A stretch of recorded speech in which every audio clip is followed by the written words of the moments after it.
You're listening to the Hunt the High Country podcast, brought to you by AltitudeOutdoors.com.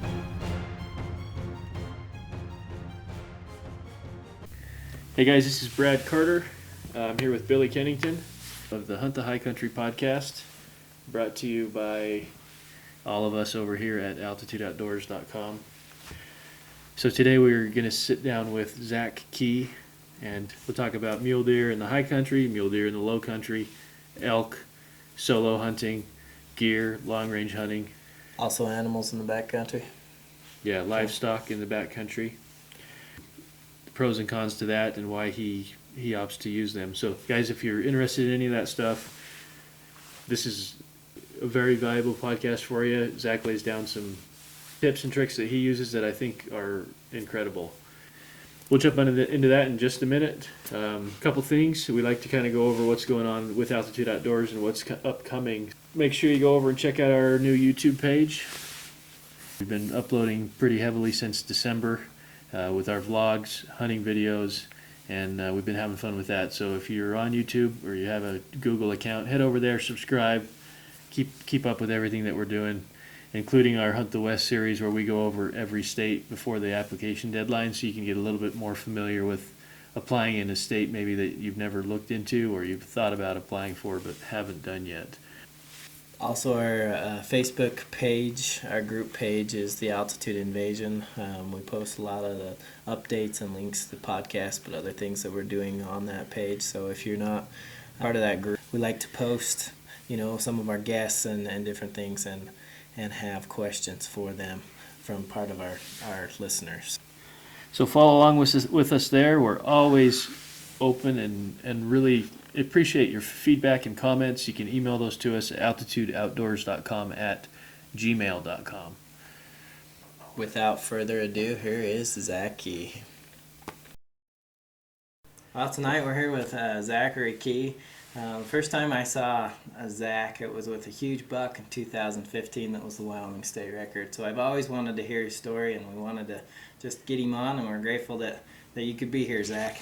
Hey, man. Yeah, I appreciate you guys having me on board. Yeah, well, with that, if you just want to, let's go do some introductions. Why don't you tell us a little bit more about yourself, kind of your hunting background, and we'll go from there. Lived in Gillette, Wyoming. Did a lot of the prairie type hunting for a long time with my dad since I was a little boy, 4 years old.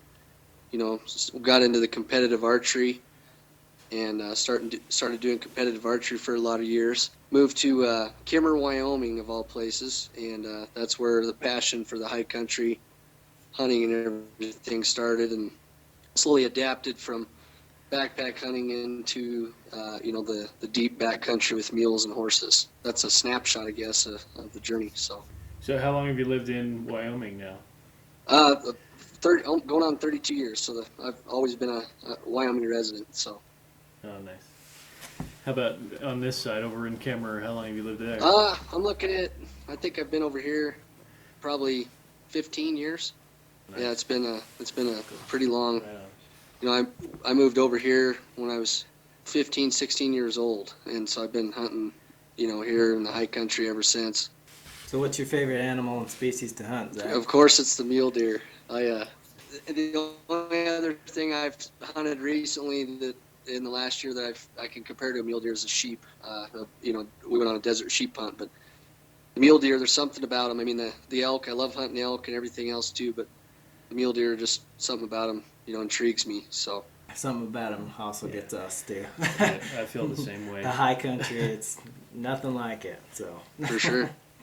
Well, let's go into your 2015. Why don't we start there? Why don't you tell us a little bit about that buck you killed with your bow? And you know what, I've never heard that story, so this is my first time as well. So I'm excited to hear more about, that story and, more about that awesome deer.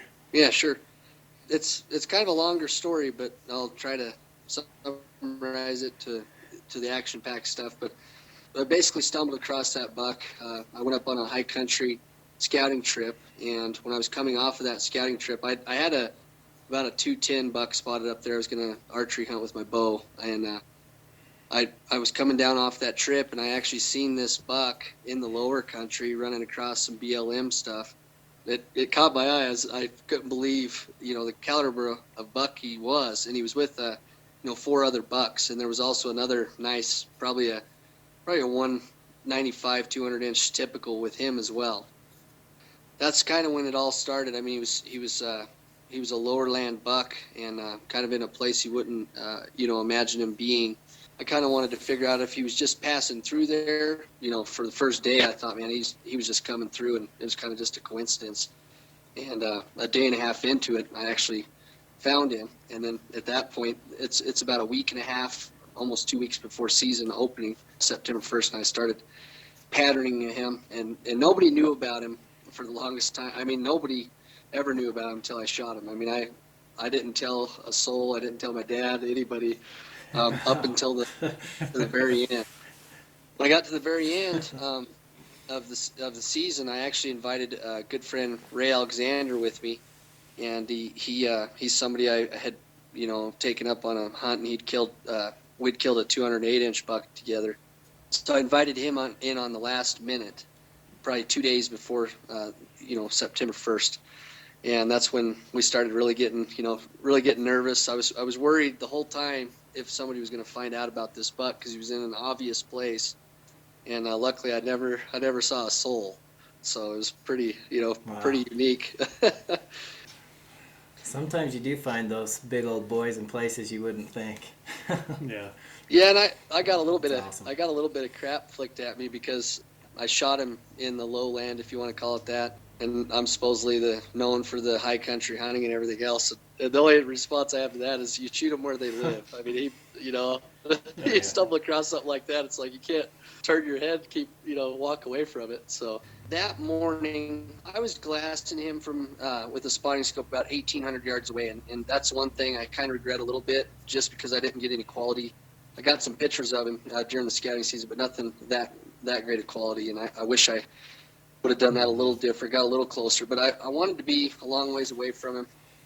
First of all, so nobody figured out what I was actually doing, and then second of all, that way, he didn't figure me out either. So I kept a pretty good distance.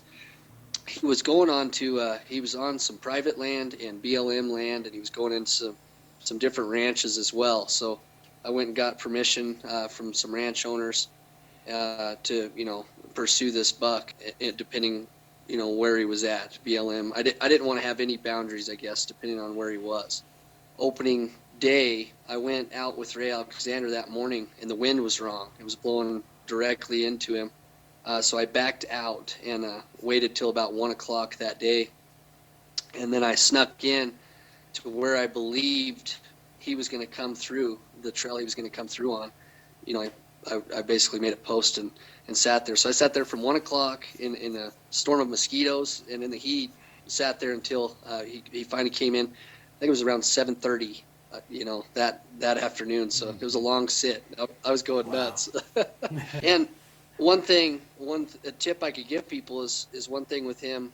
The reason I think I was successful with him is not only did I kind of pattern him, and one thing I missed telling you is he started using a fifth trail. He was using 4 primary trails, and he started using a 5th trail the day before opener, and it threw us off. And Ray and I, he told me, no, sit on the 4th trail. And I told him I'm not, no. He changed trails for some reason.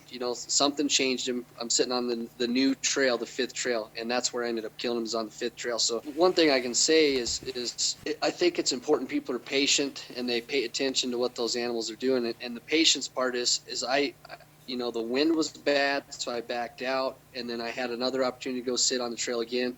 And I took the time and waited him out. Versus, the whole time, I'm telling you, when I sat there for 7 hours, I wanted to go walk after him because I knew where he was bedded. I knew where he had went that day. And the biggest key I could tell people in a spot and stock situation is to just be patient, because there's so many elements. There's does, other bucks, everything else, moose, anything that can give you away. So make a plan and stick with it, because I wanted to deviate 4 or 5 times from my plan, and I just kept making myself like, no, don't do it, and stuck with it. So. But yeah, he came in. This is kind of the cool part of the story. He comes in, he jumps a fence and is coming towards me, and he gets he's out about 100, 109 yards, somewhere in there. And he's kind of feeding away from me broadside. And I'm like, oh, it's not going to happen tonight. I'm going to have to, set up on September 2nd again. And it was the craziest thing I've ever seen. So 2 bull moose, they're kind of smaller bullwinkle moose. They jumped the fence behind those deer. There was 5 bucks. And these bull moose put their ears back and they charge these deer. And I'd never seen anything like it before. And so they charge them. And that obviously pushed the bucks right to me. They actually spun and kind of ran right to me. I had one buck that was like, a small 170s 4-point. He was probably, I'd say at one point probably 10 yards at the farthest. So then, I'm a little nervous I'm going to get busted obviously by these other deer. But that brought him in. He got into about 60 yards at that time. I was trying to be greedy and get a closer shot, to be honest with you. And he's kind of turned broadside again and started feeding in the same path he was. And I remember counting it down, man. It was 62, 63, 64. I was counting I had my rangefinder up against my bow. And finally, he turned perfectly broadside at 67 yards. I decided, there was no vegetation in the way, that there was no wind. I mean, it was calm as could be, and I decided, to take the shot. And the shot wasn't perfect. It was mid-body, so the height was perfect, but it was probably, it was a little bit of lung and liver. It was mid-body, thankfully not a gut shot, but it was a little farther back. But I decided to leave him that night. I hiked out and hooked up with Ray Alexander again and told him what had happened.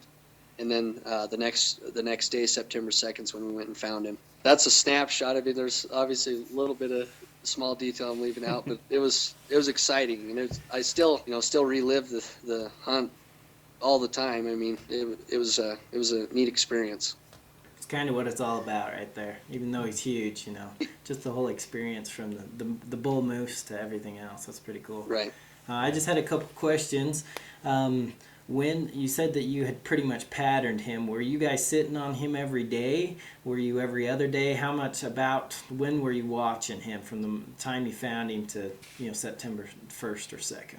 Yeah, so I work in the oil field, and so I manage an oil field company, and basically I would go out every morning before daylight, and I would watch this deer until 7:30 in the morning, and then I'd go to my day job, and then I'd come back that night and watch him till dark. And when I found him finally, I watched him for that week and a half straight. I mean, I never left him. My family, there was a big, there was a sacrifice there too. I mean, my kids and everything, I'm home every night, but they never saw me, so they were wondering, Right.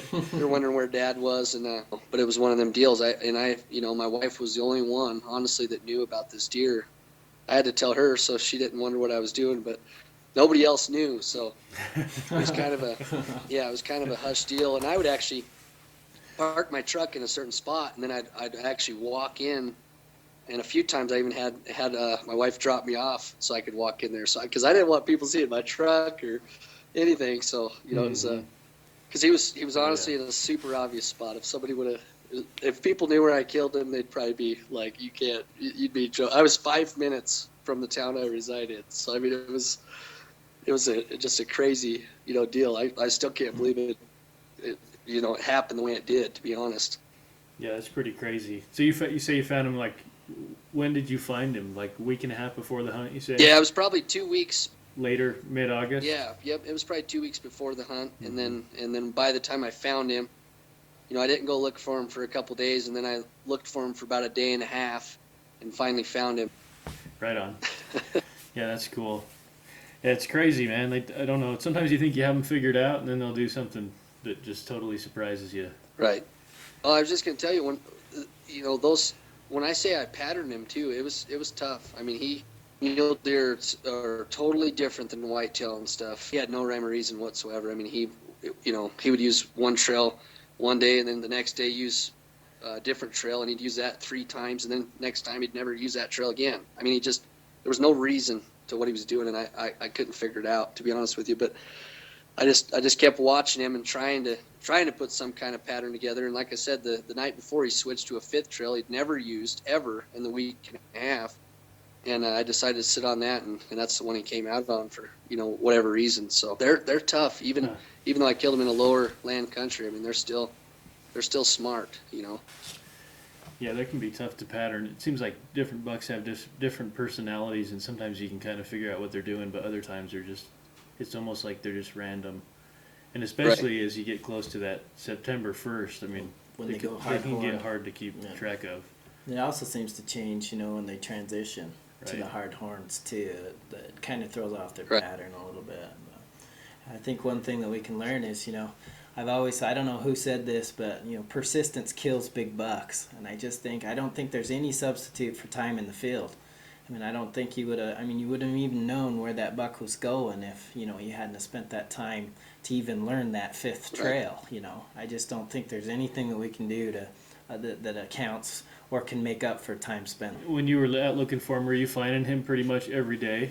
Honestly not. He, out of that week and a half, there's probably 2 days out of that week and a half I never saw him. I mean, I'm going stir crazy. I'm like, oh man, he left, or he wised up, because I was wondering when he was going to go hard horned. And he toyed with me. I mean, he was different than the rest too. The 200-inch buck and the other bucks that were with him, they would come out into the fields and head towards their feeding areas, and they'd be in the wide open. And this buck would stay back in what I like to call a staging area. He would stay back hidden in the trees and in the willows, and he'd wait till it was darn near dark every single day to come out. What was odd about it, when I killed him, the day I killed him, I believe things happened for a reason, because he was always the 5th buck out, and then the day I killed him, he was the 1st buck. He came in, and he had not done that in the week and a half I'd watched him. He was always the last, and that day I killed him, he was the 1st buck out. And I couldn't believe it. I mean, everything felt like it was lining up, Everything went your way. I mean, you worked hard and patterned him, obviously, but there's always some luck that plays into it too. Right. And that's why you got to spend a few days on him, or weeks sometimes, and worked out first day for you this time. So yeah, that's awesome, man. Congrats on that buck. That's cool. He's a heck of a deer. Yeah, it was crazy. I remember it too. I actually, after I posted on Facebook, I was like, man, I don't know if I should have done that, because it was crazy. Kind of jump around here, but you talk a little bit about those staging areas. I'm just curious about your glassing techniques, high country versus, techniques you used in the low country, and just kind of your way of going about glassing when you're trying to find these bucks. Yeah, and I think that comes back to the patience. I mean, in both cases, and I guess I'm probably better at the high country. With this low country buck I killed, it was all patience. I mean, it was sitting day in and day out. I thought I lost him, and then I'd find him again. And I mean, it was just one of them deals, just a lot of patience. And that's the same thing, people need to take into the high country is patience. I mean, I watch so many people, and I've taken people that they want to sit on a ridge for an hour, and then they want to blow out of the country and go find a buck. And I have sat in the same spot. Just 2 years ago, when we killed 3 years ago when we killed Ray Alexander's this 208 buck, I sat in the same spot for 4 days and never saw a buck over 160. And the 5th day, my dad and I spotted a 220-inch buck, and we couldn't. He had giant inlines on both sides. This is the year before I killed mine. I mean, he would have been 220, 230 buck. He was huge, and we tried to get over to him in time and couldn't before it got dark. I mean, we were a long ways away from him, and so I came out of the mountains, went back in with Ray Alexander. We sat in the same spot, and this 208 buck that we'd never seen come walking out, and he lasered him at 825 yards. And we never did see that inline buck again, ever. I mean, we hunted it hard. I hunted, another couple weeks, tried to find him again, and never saw that buck again. Had one chance to see him, had one chance to see rays, and that's the biggest thing I think kill people in hunting high country animals is they have a lack of patience. They blow in somewhere and they blow out. They miss stuff. You gotta, and I don't want to sit there on the ridge any worse than anybody else, but I'm just telling you, that's one of your biggest tips in killing, big buck after year. So when you do have to move, what prompts you to move? What helps you make that decision? You know, and that's a hard question, honestly, because it's honestly your gut in a lot of cases. I mean, if I'm sitting in a spot and you're just not seeing deer, period, or you see a lot of does, that's one thing that I've always believed.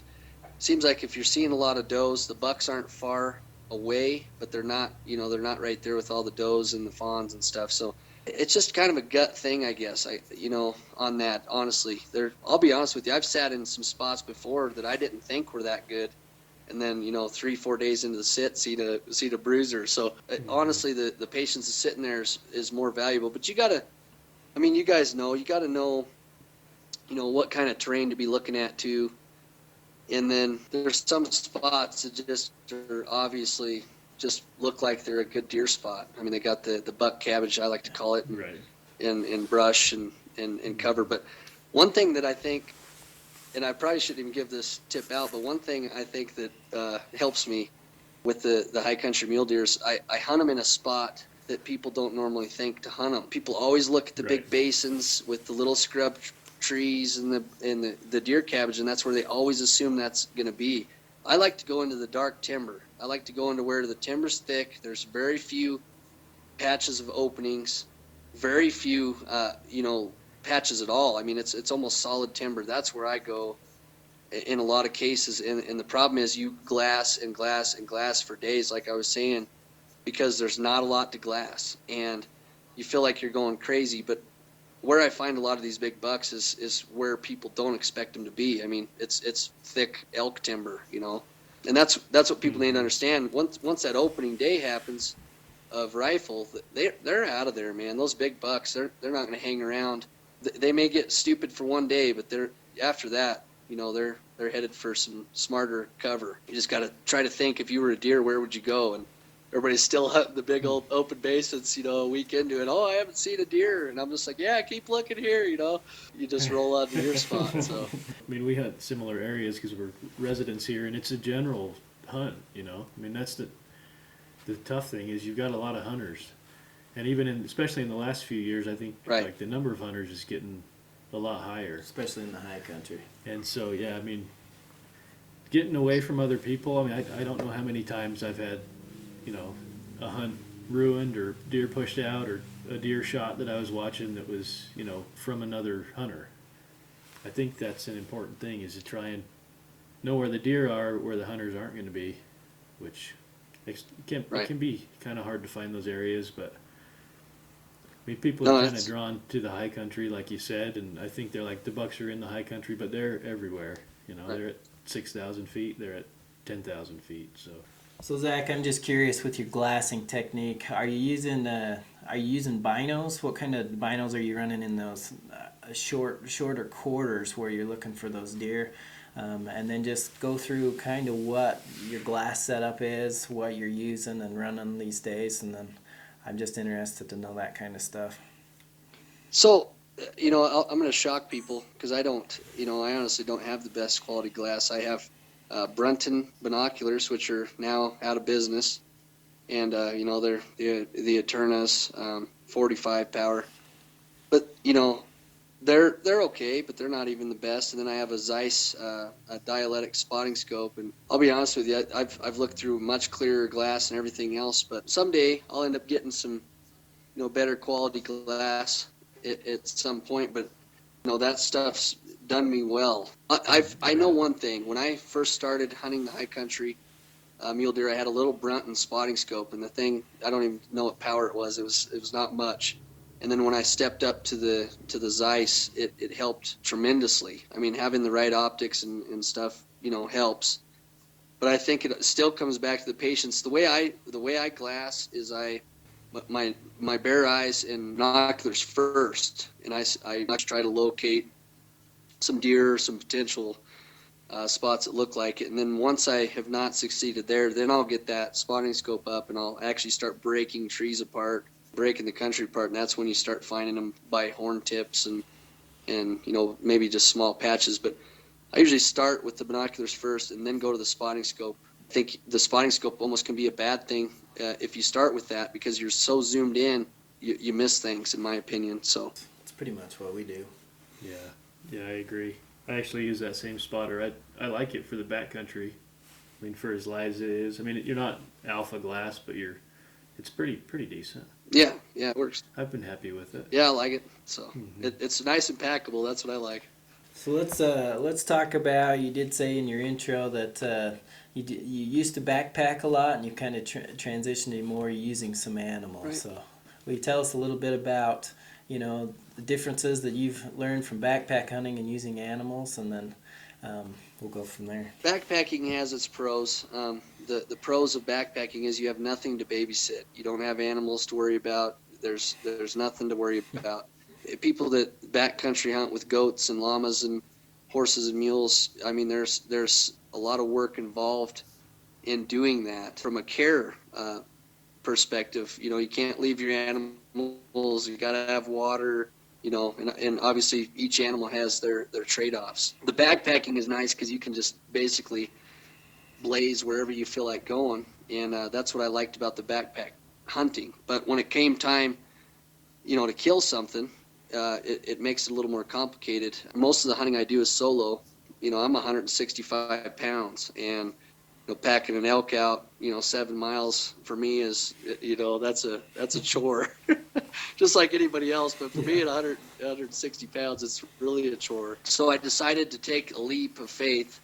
I had a lot of people tell me to start with horses, and I always had an interest in mules. And so I actually started with mules. I had four mules. They were riders and packers, and that's what I started with. And now I've actually got some horses in the fleet as well. But the reason I went horses is not only because you can ride them, so you can save a lot of energy. I can get in there 5-6 miles, 10 miles, whatever you're trying to do, and you're still 100% energetic.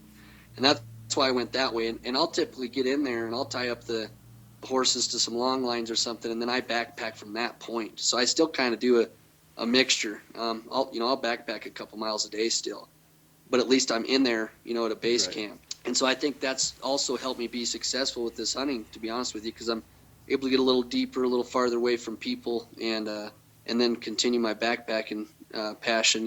I pack differently than a lot of people probably do on the horses and mules, to be honest with you. I still pack the lightest gear I possibly can, go in as with a backpacker mind, even though I have plenty of animals. And I know a lot of people that have horses and mules, man, they pack giant wall tents and every single thing they can possibly take in there, and I don't. The only thing I do take is a small teepee tent that has lots of room, but otherwise I pack, the QU lightweight stuff and carbon fiber this and carbon fiber that, and try to cut as much weight as I can, but it's definitely a challenge. I mean, one problem with having animals is I can't leave them. I have to be there and make sure they stay out of getting tangled up, and wolves and bears and stuff aren't messing with them, and they're getting water and fed. And that part is a little bit of a bummer, because there's been times where I found a big bull or a big buck and just wished I could have stayed right there on the mountain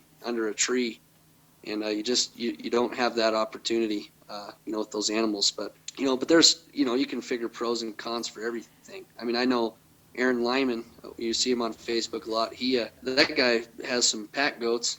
He makes them work, and he does a really good job at it. I like being able to ride an animal in there, and then when the hunt's all over and you've boned it and done all the grueling, walking around and put 6-7 miles on foot, it's nice to ride them out. Know that you're getting right out of the back country. So I grew up, with horses and hunted horses all my life. But one thing, especially in the high country, is just, those horses need water every day, if not every other day. So same as you, I felt a little bit like we were babysitting them.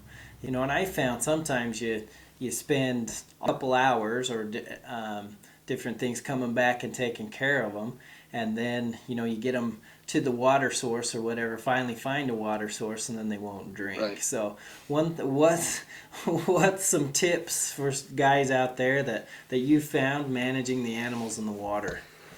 Well, people probably won't agree with my ways, to be honest with you. The reason I like the mules is they say they eat 10 to 15% less than a horse. They drink the same amount less than a horse, and they pack more weight. They're smoother. That's why I'm a mule fanatic, because for the the high country hunting, they just, to me, make more sense. They're not quite as convenient as a goat or a llama on the eating and drinking, but they do eat less. So I'll take those animals in, knowing that they're good and fed up before I go, good and watered up before I go, and I'll take them in and I'll dry camp for 2-3 days. And that's where I say some people probably won't agree with me, but you're exactly right. If the first couple days, my animals, none of them, I mean the horses or mules typically won't drink. All they're worried about is eating some high country grass, and I think there's a lot of moisture in that grass anyways. But I'll usually go up and kind of dry camp for a couple days in a spot where most horse hunters won't go, and then at that point, if I need to, I'll reposition down to the water. And it seems like the second, third day is when they'll finally entertain a drink, but I don't necessarily camp right by a water source anyways. So I'll give you a tip that people overlook, and maybe this will help some people, is don't be afraid to move. There's been so many times I've went up there and I've set up my camp and long lines are out and the tent's up, everything's set, and I'll go hunt for a day or two and it's miserable, and you're not seeing the deer, you're not seeing elk or whatever you're looking for. And most people will sit in the same spot because they're too, and I don't mean this rude, but they're too lazy to tear camp down and try moving somewhere else. And that's maybe one of my advantages, is I'm not scared to. I got those horses and stuff. It's not that big of a deal to resaddle them up and pack them up. Get familiar with your equipment. Get familiar with tying double diamonds, box hitches, whatever it is with animals. Get yourself familiar with it so it's fast and easy. Don't be afraid to move. This year is a prime example with Eric and I. We went into a new spot we'd never tried in the Hoback. All we saw was people. And we saw some big buck tracks, but I think they were long gone, to be honest with you. I mean, we saw, 9-10 people a day in it. So we stayed there for 2 days.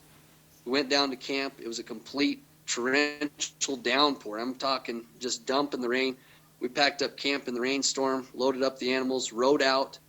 So it was about a 4-mile ride out. Took them to a new trailhead down the way, loaded them back up, and rode 7 miles back in all in one day. That day, we set up camp. The next day, Eric killed his 175 buck, and I killed my 195 buck that we just killed this in 2016. So it was one of them deals. We knew it didn't feel right, and I've got so many friends that are like, oh yeah, I sat there and hunted the same spot for a week and didn't see anything. Well, if you're not seeing anything for a couple days and it doesn't feel good, listen to your gut feeling and get out of there and go try something else. Don't be afraid to be spontaneous and get out. And I think that'd get some people some more success too, in my opinion. Perfect. Why don't you tell us about your bull too this year, your solo hunt? So I gotta tell you this little part real quick. But so I told my wife, she's like, "What are you gonna do now that you killed that big buck?" And I said, "Well, now I'm gonna go kill a 7x7 bull and a deer with a drop tine. That's my goal." So it's funny how it all happened, because I was honestly being a smart aleck. So anyways, what happened is my wife decided to go on a trip out of town with the girls, and I had the kids. Well, they wanted to spend the night with their aunt. So I decided last minute on a Friday night, it's like 3 o'clock, to load up, and I only had 2 days to go. So I had to be home Sunday for work. So I blew into the Wind Rivers. It's grizzly bear country, remote, above timberline, and I blew in, made it as far as I could Friday night, set up a temporary spike camp, and then I reloaded camp up at 6 in the morning. That next morning, Saturday morning, and I blew in the rest of the way. I was probably about 5 miles in is all, and but I was up at, I was camped at 10,000, about 10,600. So I was up there pretty high. I was, borderline timberline for that country. What was cool about it is I got camp set up and everything by about 9 o'clock, 10 o'clock probably Saturday morning, and I went and had my first stalk on a bull. Fast version is had the second stalk on this bull I killed. I sat there. The cool part of this story was he was bugling and screaming, and I ran over the ridge, and I was literally right in the middle of these cows in this bull. And so I kneeled down by a tree, and I just sat there for 2 hours, and thankfully the wind was in my face. It was pretty steady wind, but it was in my face, and I had a cow laying 15 yards away from me, and I had a calf about 35, and that bull actually circled around, and he laid about 65 yards in front of me. And I sat there for about 2 hours waiting for him to get up and do something. just another one of them deals. The cow that was laying in front of me got up and walked right by me, and that bull had to come check her out, and he, 22 yards away, and I was able to make an awesome shot. I mean, he spun, ran, and died right in front of me. It was a cool deal. Well, I didn't know that bull was there. I never pre-scouted him or nothing. It just kind of turned out good. So it was fun. The reason I had to tell you the first part is it's fun when I called my wife and I said, "Hey, guess what I just shot?" She's like, "What?" I'm like, "A 7x7 bull." So it was a pretty pretty cool deal. So that was the hardest I've ever worked for an elk in my life, because not only did I have 3 animals up there with me, and I'm taking care of all of them solo, and then boning. I mean, I was in there so far enough in the Wind Rivers. It's so steep. I had to bone the elk, so I got it boned and ready to go Saturday night. Went to sleep, and then Sunday morning I loaded camp up, went down, unloaded camp, reloaded the meat in camp, and then trekked out. And I don't know if you've looked through my Facebook, but I got a picture of the elk rack on my backpack, on my QU backpack. Well, I ran out of room. That elk was the biggest bodied elk I'd ever killed. I mean, he boned out. He was over 200 pounds of meat boned, and that's taking neck meat and everything. And I can't even remember the actual total weight, but that was just the meat. And so I didn't have enough room. So what I did is I actually walked out. I ponied all my animals together, and then I walked out with them horns on my back. So it was the hardest I'd ever worked for anything. And I mean, it was straight out of the Windies, and the horns were dragging across logs and stuff. It was honestly, it was a crazy experience for me. So Makes you appreciate it more when you have to work that hard, huh? oh, it did, man. It did. I remember getting back to the truck, and I took my backpack off, and everybody's done this. You take your big old heavy backpack off, and it feels like you're flying. Like you feel like you're going to jump the truck. Yeah. So, but it was pretty cool. So I found some of those grueling pack outs and stuff. They're not so fun while you're going through it. They're very memorable after it's all Right. done, and those are the ones you remember. Oh, and you seem to forget the pain really fast. Yeah. Oh, we'll do that again. yeah, absolutely. Yeah, on the way out, you're like, I'm never doing this again. Then you get to the truck, Right. you're like, man, I'm going back next week.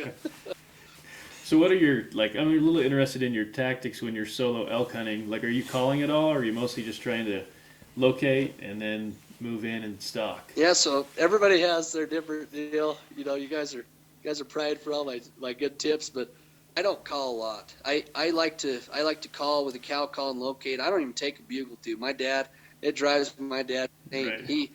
He takes a bugle tube and is bugling them in, and my dad's very successful. I mean, he's killed 30 bulls, and I don't do it that way though. I've always went in and I'll locate them with a cow call, and if they're fired up, I'll go in silent. I'll go in completely silent. Right. I think that's why I've had a lot of success, and I haven't shot a lot of bull elk, but it's been by design. Because I'm such a small guy, I'm super picky. I've had so many opportunities I probably shouldn't have passed up, but just trying to wait for that right one. And I know a lot of people that use bugles and stuff and are very successful and very good with it. But I've had the best success with cow calls. It's I think about it in this terms, and this maybe helped people. Said this to my dad one day, and he thought it was actually a pretty good analogy. But I told him, I said, think about in a human terms again. I always try to think about mule deer and elk and everything as a human. If there's a hot girl in the bar, and you two guys are in the bar, do you really want to fight each other? You really don't.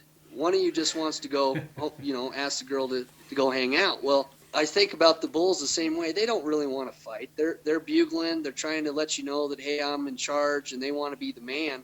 You go screaming in there with a bugle.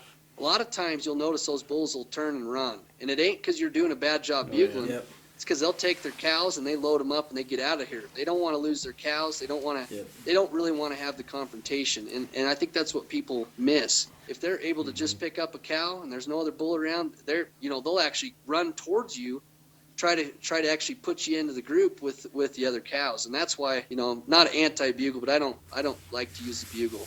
Yeah, that's the reason I ask, and I find myself, I just carry a little pack bugle, but I rarely use it.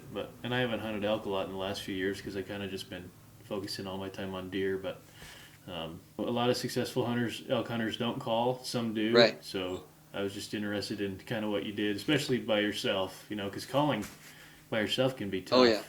because those elk come in and they seem to, they kind of have that curtain where they'll hang up just out of sight and kind of see what's going on.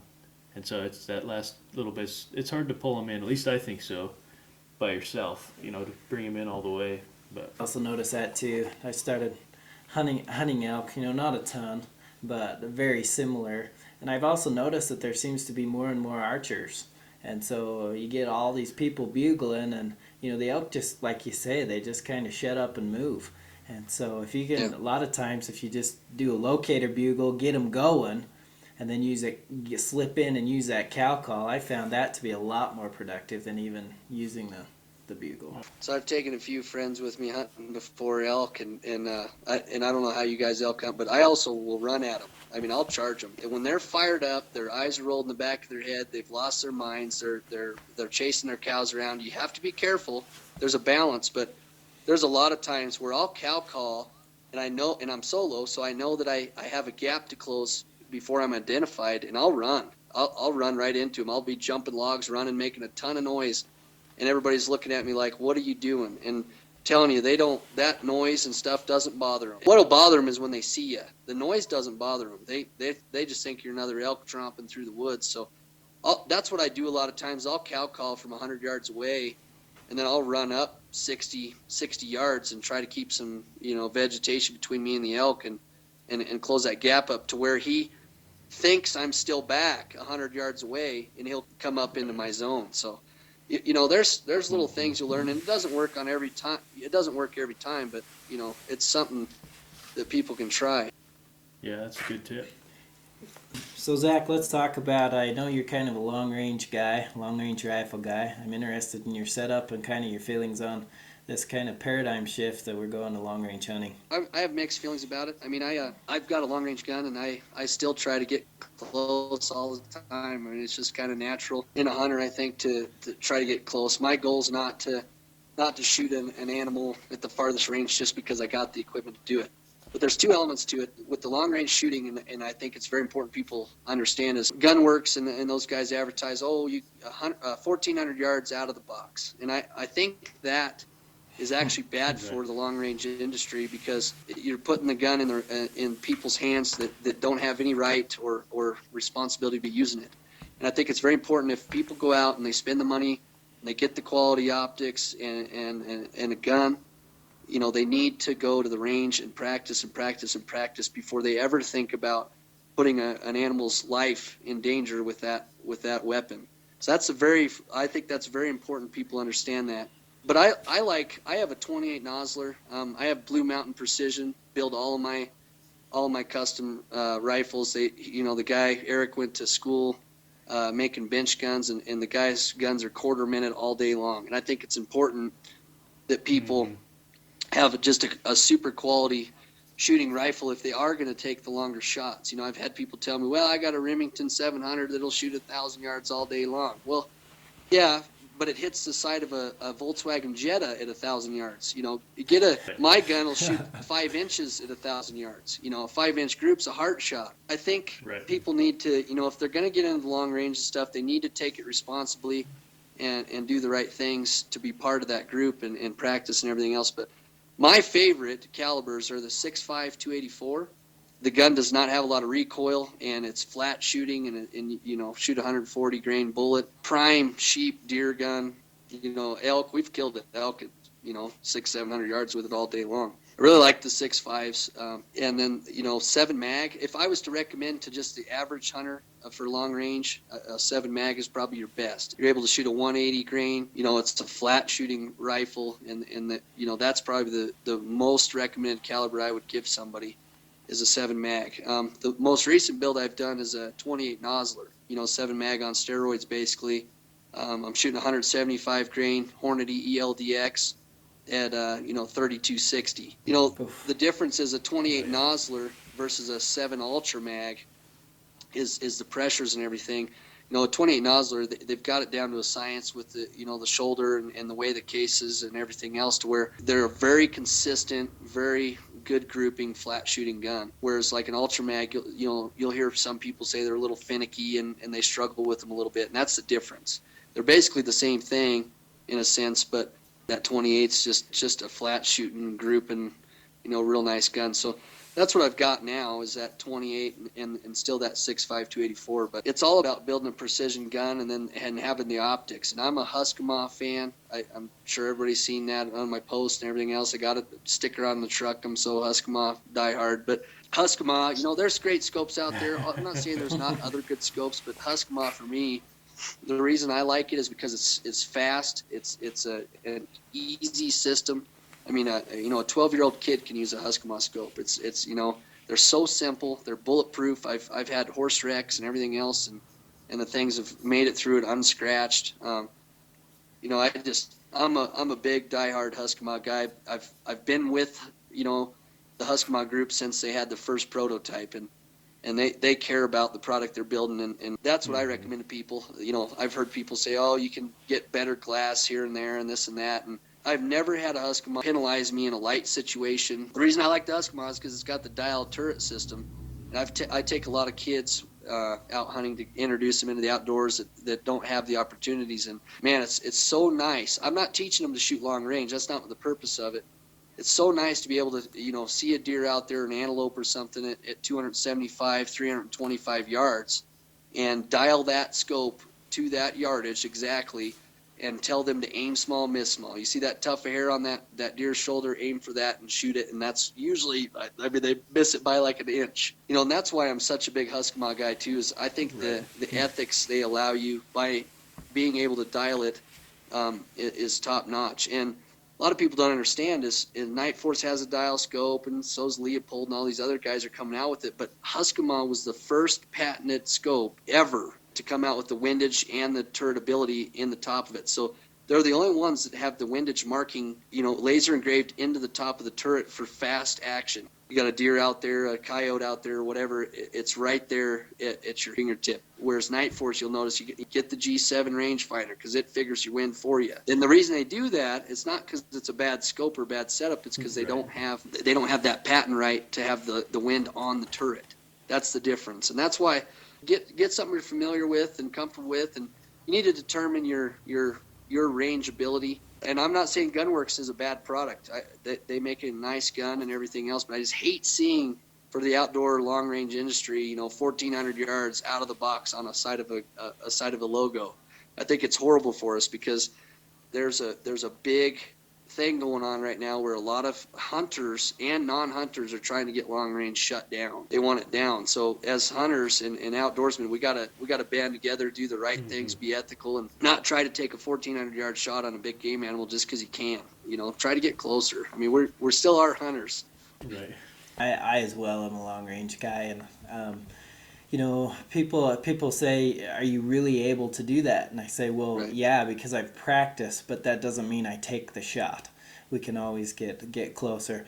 But one thing, the little tip that I would give, if people are interested in long range, you've got to get in the hills and shoot. I mean, even at the bench, verifying that zero, get in the hills. You need to practice angles. You need to practice wind in those canyons. You need to practice just like that mule deer or that sheep or that elk, because if you don't practice and you're not putting, sometimes hundreds of rounds down, you're not going to make that shot, and that's where it's unethical. And a lot of guys are against the long range because they think it takes the skill out. I would disagree because there's a lot of skill and a lot of practice to be able to read that wind and do different things like that. But again, it's the practice. It's the same as the guy that pulls his rifle out of the box and was only shot at 2 times to make sure it was on, and then shooting 200 or 300 yards. In my mind, a guy that spent the time and can shoot a 2.5, 3-inch group at 600, is going to be a lot more proficient at taking that animal down and knowing his capability with that weapon. I think that's a lot more ethical. So a lot of times it just comes down to opinion, but knowing your weapon system, practicing with it, and practicing with it in real-time hunting scenarios, I think it's key. Oh, absolutely. There's all sorts of shoots, that they have. All over Utah. I do the Huskamaw Challenge every single year. People need to start following that, going to that. That's what they are. They're, you're shooting 100 rounds in a couple days, laying, prone, kneeling, standing, offhand, upside down, in rain, wind, whatever. And that's what those shoots are designed for, is to teach a person the different shooting angles and everything else. But that's what I mean. Not only can they go out and practice in any hills, you can shoot any rock or any speck off anything all over the hills on public land, but they also have tons of shoots for long range enthusiasts to get that kind of practice. I mean, I'm comfortable taking a 1,000-yard shot on a deer and elk all day long. I mean, I don't, but I guarantee it's from shooting hundreds of rounds like you're talking about. And that's what people need to understand is, man, don't be a 200-yard shooter and go pick up a 1,000-yard gun and start just taking 800, 1,000-yard shots at animals, because you're going to ruin it for the rest of us that love it. And that's all I can say. I mean, it's just like archery gear too. I got a little, when I shot that deer 67 yards, I got a little stuff flicked at me about that too. Well, I've been shooting competitive archery. A lot of people don't know this, but I've been shooting competitive archery since I was old enough to draw a bow. I mean, I took 3rd in the nation. I took 6th in the Junior Olympics in Salt Lake. My dad's took 16th in the world. My dad's a phenomenal archery shot. I've been doing it my whole life, and I practice and practice and practice. I don't just pick up the bow 2 days before hunting season and practice. Right. It's a year-round commitment, and that's what I think people need to understand. You need to be taking care of yourself physically so you can put out during the hunts. You need to take care of your weapons and your gear and everything, and you need to be practicing with it year-round. That's the biggest thing. You got to live it, and I know there's a lot of us that do. I know you both do, but you got to live it. You can't just pick the bow up 2 days before the hunt and then go out and start bow hunting. That ruins it for us, as hunters. So I couldn't agree more. Yeah, commitment's a huge thing. I own a little shop here in Afton, and so I talk to lots more people than I would otherwise, and they'll say, well, how am I going to, I want to kill a deer, big buck or whatever, and I'm like, well, commit to it then, like it's the lifestyle. Like, it's not, if you want to be consistent, I mean, guys get lucky, but if you want to be consistent like you are, it's you live and breathe it every single day. So yeah, and putting yourself in the field too, I have a lot of people that always ask me, how do you kill so many animals and all these big animals? We've killed a 204, 208, all sorts of big bucks, and they're asking me where my secret spot is. Well, there is no secret spot. It's literally going out. When we killed Eric's 204-inch buck, it's been about 5 years ago. When we killed that, we had hunted 33 days for just mule deer, 33 days for his buck. And that's the other thing too. People have to pass on bucks. Oh, yeah. If you want to shoot a 200-inch buck, don't shoot a 180-inch buck or a 190-inch buck. And Eric passed a phenomenal. This buck, I couldn't even believe he passed it. It was a 195 pushing 200-inch typical buck, and it was beautiful. I mean, a big old wide, great buck, and he passed it because he wanted a 200-inch buck. And I think it was about 7 days after he passed that buck, we finally killed that 204 buck. And you got to pass on those smaller animals, let them grow up. And if you want to shoot a big one, if you don't want to shoot a big one, if you're just out there to shoot a meat buck or whatever, I understand that too. I believe in all hunting is good. So you got to be willing to pass. Oh, yeah. I think sometimes you have to be willing to pass for seasons too. It's not just, pass for one day. Sometimes it takes multiple seasons to have that opportunity too. So absolutely. I love that buck of Eric's. That's when I watched because you guys had a little video, and that's one of the things that just got me just crazy about high country mule deer was his deer. So that was pretty awesome. Right. Yeah, it was cool. We didn't honestly, we knew he was big, but we didn't realize he was that big. I mean, we were thinking 190s. We'd passed on the 190 buck before, and we were thinking the same caliber. And when we got up to him, we're like, holy cow, man, he grew 10 inches, it was pretty cool. And it was actually the day before the last day. The next day was the last day of the season, because we hunt both units. I couldn't believe it. But we archery hunted mule deer, and then we gun hunted, the September 15th opener, and then we actually shot that 204 buck in the October 1st opener in G. Yeah, it was insanity. I'd never hunted so hard for mule deer in my entire life. And it's just being out there. The people got to put themselves out there. You cannot go up. And I understand people have work schedules and stuff, as well as I do, but you cannot go up for 4 days and have no rhyme or reason and traipse around and, be disappointed with yourself. You just have to keep trying again and again and again. You got to earn it. Okay, well, we appreciate your time and we appreciate talking to you. I learned a bunch. So, Yeah, for sure. Zach, if anyone wants to follow you, how's the best way to do that? I don't have Instagram or anything, so best way I guess is friend me on Facebook. So, Okay. Well, again, we appreciate your time and look forward to what you do in 2017. yeah, and good luck to you guys too, and all the other outdoorsmen out there. So hopefully everybody keeps tearing it up and having fun. So it's going to be an interesting year this year with the way the snow's been and stuff around here. Thanks for having me online. You bet. Yeah, thanks, Zack.